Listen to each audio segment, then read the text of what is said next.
Of the current areas of need for the Cleveland Cavaliers this offseason, the one that's getting the most love is the need for a 3-and-D wing. Now we know that the team is also in the market for a backup point guard though, and if the team wants to take a low-risk flyer on a prospect who could fit that role to a T, they needed to look no further than Scotty Pippen Jr. That's right, Cavs fans, the son of NBA legend Scotty Pippen could be an available option towards the tail end of the draft or even as an undrafted free agent. And while Jr. doesn't have the same size as his father, he can still run the offense just like him. And speaking of offense, let's take a look at what he does best on that end of the floor. First off, one thing that should excite Cavs fans about his game is his ability to operate out of the pick and roll, which he did so quite often at Vanderbilt. He plays with such a deliberate pace and uses it to get to the rim. He loves driving to his right, both in and out of it, and there is a visible patience to his game, which he often uses to identify gaps in the defense upon operating the pick and roll. Jr. is often seen utilizing the hostage dribble to keep defenders off balance and then attacks the basket with some pretty crafty finishes near the rim. He is much more finesse than power in my opinion, and as a result, you see a lot of head fakes, shot fakes, and step throughs rather than full-on athletic bursts towards the rim, but that's not necessarily a bad thing at all. We are used to seeing that style of play from Darius Garland and it works. As you can no doubt see, he has a lot of offensive tricks in his bag, and one of my favorites might be his propensity to score on reverse layups inside. Listed at 185 pounds, Pippen Jr. is pretty strong for his size, and it shows in one-on-one situations where he can post his man up and then hit them with a pump fake into a fadeaway. Dude is just such a creative finisher. He has a solid mid-range jumper in his bag as well, often pulling up on his defender for a pretty square shot attempt. Pippen Jr. can hit that out of the pick and roll, to which kind of reminds me of Karis LeVert to a degree. And while I wouldn't necessarily say that it's one of his specialties, he's been known to pull up out beyond the arc too, whether he's going to his left or to his right hand side. He can also knock down the occasional step back if the situation presents itself, though I don't see this as a regular part of his offensive arsenal. Now when you are taking a look at his shot, you'll likely notice that it's not as fluid as you'd like, but it is an accurate shot nonetheless, and one that I'd welcome because we just didn't have enough true shot creation this season. Alright, I promise you are all going to love this next one, and that is the fact that this guy draws a ton of contact, and that results in a lot of free throw attempts, something Cleveland struggled with this season, especially after the loss of Colin Sexton. Jared Allen actually led the team with 4.2 freebies attempted per game. For his career, Pippen Jr. averaged a very good 7.3 attempts per game. He actually managed to lead the nation in total attempts taken with a staggering 269 this year, and has a ridiculous 58% free throw rate for his career. The lone caveat with this area being that he converted just 76.3% of these attempts.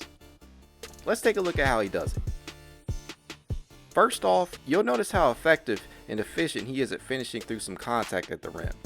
He isn't afraid to throw his body into yours and initiate that contact either, especially when leaning into it on his last step towards the rim. He utilizes a 2-foot hop step to avoid drawing offensive foul calls often.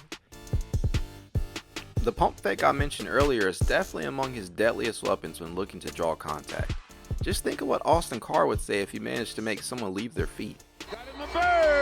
Now you wouldn't think that he'd have so much success doing this once the film was watched in preparation for him, but he's just so damn slick with it, man.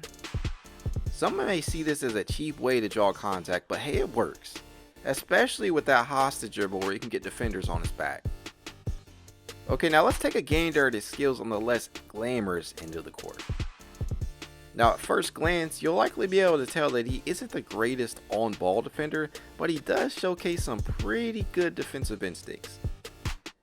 He just might have some of the quickest hands I've seen in a very long time, I'm not lying. This allows him to muck up passing lanes, which result in a lot of deflections. Now I don't think he is the most technically sound one-on-one defender, but he can force turnovers and acts as sort of a disruptive force. He definitely has some high-level anticipatory skills, as it's not out of character for him to have an almost preternatural sense for when a pass is coming. We often talk about how great of a free safety Evan Mobley is at the power forward position. You just don't see guards play that way. It's not opportunistic steals that he racks up either, it's pretty deliberate. he is pretty effective as a help defender as well, and this is most apparent when watching him make rotations. Alrighty guys, it's that time again. I have to poke some holes in his game. First off, let's begin with his consistency as a 3-point shooter. This is probably going to be a point of contention for Cavs fans who watch the team struggle at times this season from range, as he is a career 34.3% shooter from range. That may not sound all that enticing to Cavs fans, but he should be able to increase that percentage, and as time goes on, I believe he will become a respectable 3-point shooter. It's not as if he had a low volume either, as he attempted 5.5 shots per game. And although he has shown the ability to knock down pull-up threes, he is highly inconsistent at them, which would likely mean he shouldn't be taking a bunch of them at the next level. Ditto for his step backs. And remember the shooting form I mentioned earlier? Well, it's definitely blockable due to such a slow release, so you would need to speed that up a bit to avoid being rejected. He can also be prone to straight up bad shot attempts as he tries to draw contact. Movement shooting is also not really his game either. Next up is his propensity to turn the ball over. Unlike Colin Sexton, he struggles with the drive and kick game. He can get put into some bad situations or trying to do a bit too much and wind up handing the ball over to the other team. Cavs guard Darius Garland is pretty adept at probing the defense inside and then dishing it out to the perimeter to an open shooter. Pippen Jr. does not yet have this in his skill set, and it shows, especially when trying to make a baseline pass. He has also been known to over dribble at times, which is something Cavs fans got irritated with Colin Sexton for doing. Last but certainly not least is his lack of engagement on the less glamorous end of the court. When targeted in the pick and roll, he can struggle quite a bit, specifically in regards to navigating them. When hit by a screen, he can give up rather easily rather than fighting to get over or around them. Elsewhere, he must work on getting a bit more lower when closing out on the perimeter, as he can look like it's Hearn style at times, which could draw the ire of JB Bickerstaff and his defensive-minded coaching staff.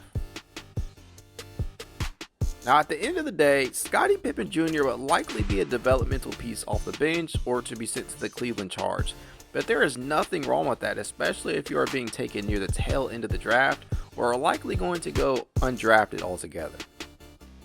The Cavaliers will be wise to give him a shot if they miss out on re-signing Ricky Rubio or falling out of range of drafting a more polished facilitator like Arizona's Dalen Terry, who's actually starting to pick up more first-round steam.